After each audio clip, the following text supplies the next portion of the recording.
السلام علیکم ورحمۃ اللہ وبرکاتہ۔ امید کرتی ہوں آپ سب خیر و عافیت سے ہوں گے۔ آج کا ہمارا ٹاپک ہے قرآن پاک۔ اللہ تعالیٰ نے اس امت پر یہ احسان فرمایا، یہ فضل فرمایا کہ ہمیں آخری نبی حضرت محمد مصطفیٰ صلی اللہ علیہ وسلم کا امتی بنایا ہے اور ہماری کتاب کا ذمہ بھی خود لیا ہے۔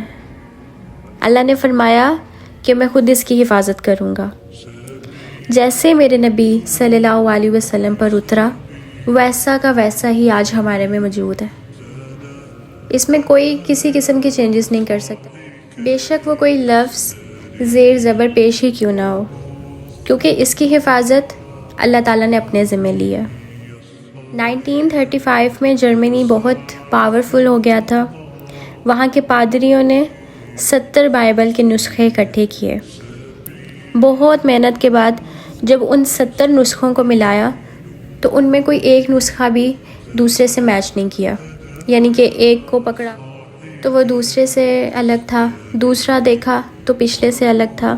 اس طریقے سے انہوں نے جب ان چیزوں کو دیکھا تو آپس میں کوئی بھی نہیں ملتا تھا۔ ایک میں کچھ اور لکھا ہے تو دوسرے میں کچھ اور سب الگ الگ۔ تو انہوں نے اس پر قیاس کرتے ہوئے قرآن اکٹھا کیا۔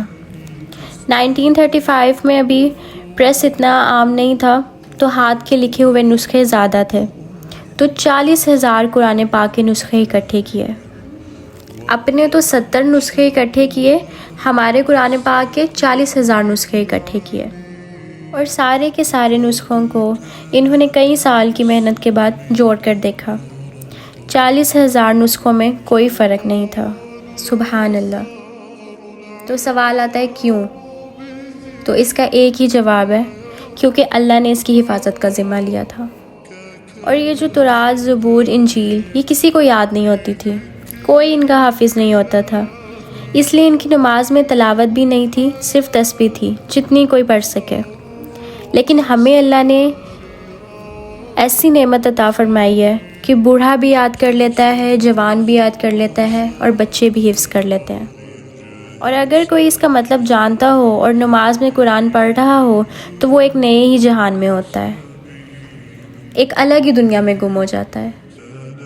حضرت علی رضی اللہ عنہ کو ایک دفعہ تیر لگا تو انہوں نے نکلا نہیں تو انہوں نے چھوڑ دیا کیونکہ تکلیف بہت زیادہ تھی۔ پھر نماز کے لیے کھڑے ہوئے تو تیر آرام سے نکل گیا۔ نماز کے بعد فرمایا کہ کیا تیر نکل گیا؟ تو بولے ہاں جی تیر نکل گیا۔ تو حضرت علی نے فرمایا مجھے تو خبر تک نہ ہوئی، کیونکہ جب نماز میں قرآن آ جاتا ہے ایک الگ ہی جہان قائم ہو جاتا ہے۔ تب ہم اس دنیا کے نہیں رہتے، تب ان کو ہوش نہیں تھی، ان کو کسی درد کا احساس ہی نہیں ہوا، کیونکہ وہ قرآن پاک کی دنیا میں تھے۔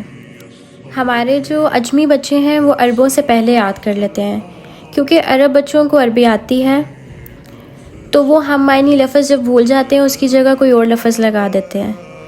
لیکن ہمارے بچوں نے تو رٹا لگانا ہوتا ہے، تو انہوں نے وہی کہنا ہوتا ہے جو یاد کیا ہوتا ہے۔ اور پھر پہلے تورات، زبور، انجیل کے اترنے پر آسمان کے دروازے بند نہیں ہوتے تھے، لیکن جب قرآن اترنے کا وقت آیا تو اللہ تعالیٰ نے سارے آسمان کے دروازوں پر پہرے لگا دیے۔ پہلے شیطان اوپر جاتے تھے اور وہاں پہ فرشتوں کی باتیں سن کر آگ کے نیچے جادوگروں کو بتایا کرتے تھے، لیکن جب اللہ تعالیٰ نے قرآن اتارنے کا نظام چلایا تو آسمان کے دروازے بند کر دیے اور پہرے لگا دیے۔ اب جب کوئی شیطان اوپر چڑھتا تھا تو فرشتے اس پر آگ برساتے تھے، وہ جل کے بھسم ہو جاتا تھا۔ اس طرح سے اللہ تعالیٰ نے قرآن پاک کی حفاظت کی۔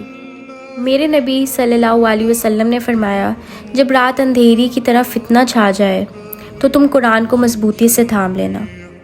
جو قرآن کو آگے رکھے گا، اس کا مطلب یہ ہے جو اپنے آپ کو قرآن کی زندگی کے تابع کر دے گا، قرآن جو زندگی بتاتا ہے یہ اس کے تابع ہو جائے گا اور اپنی ساری خواہشات کو اس پر قربان کر دے گا، قرآن اس کا ہاتھ پکڑ کر اس کو جنت میں پہنچا دے گا۔ اور جو اس کو پیٹھ کے پیچھے کر دے گا، مطلب قرآن کی زندگی کا پابند نہیں رہے گا اور اپنے نفس کا غلام بن جائے گا، جو پیسے کے غلام بن جائیں گے، جو اس دنیا میں کھو جائیں گے اور قرآن پر عمل نہیں کریں گے، تو قرآن اس کو دھکا دے کر جہنم میں ڈال دے گا۔ قرآن پاک ہمارے پاس ایک بہت بڑی نعمت ہے جو کہ پہلی امتوں کے پاس نہیں تھی. اس کی تلاوت کیا کریں، اور اب اتنے ترجمے ہو چکے ہیں قرآن کے، کچھ وقت نکال کر اس کا ترجمہ بھی پڑھا کریں کہ اللہ تعالیٰ ہم سے کہتا کیا ہے. اگر آپ سے زیادہ نہیں پڑھا جاتا، آپ روز کا ایک رکوع پڑھ لیں، لیکن پڑھیں. قرآن پاک میں ہمارے لیے بہت سی ایسی چیزیں ہیں جن کے بارے میں ہم نہیں جانتے، اور اگر آپ اس کا ترجمہ پڑھیں گے تبھی آپ کو ان چیزوں کے بارے میں علم ہوگا.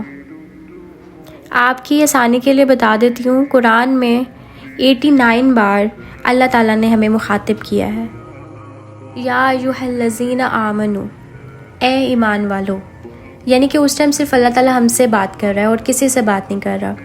اس کے علاوہ اللہ تعالیٰ نے کافروں کو بھی مخاطب کیا ہے، یہود و نصارہ کو بھی مخاطب کیا ہے، لیکن 89 دفعہ ایمان والوں کو مخاطب کیا، یعنی ہمیں صرف مخاطب کیا ہے. یہ اللہ تعالیٰ نے ہمارے نبی کی طفیل ہمیں پکارا ہے. ہمارے نبی کی ہی طفیل ہمیں کتنی بڑی شہادت ملی ہے کہ اللہ تعالیٰ کہہ رہا ہے، اے میرے وہ بندو جو ایمان لائے. اللہ ہمارے ایمان کی گواہی دے رہا ہے کہ اے ایمان والو. یہ خطاب کسی کو نہیں دیا، یہ صرف اس امت کو خطاب ملا ہے. تو جب اللہ تعالیٰ کہتا ہے اے ایمان والو، اس کا مطلب ہے کہ صرف ہم سے بات کر رہا ہے اور کسی سے بات نہیں کر رہا. کل 89 بار اللہ نے کہا ہے اے ایمان والو میری بات سنو. اس کے بعد کچھ کرنے کا حکم دیا ہے، کچھ چیزوں سے منع کیا ہے، تو صرف وہ پڑھ لو. بہت سی ایسی کتابیں ہیں جہاں پہ جس میں ان کے بارے میں لکھا گیا ہے، صرف وہ پڑھ لو.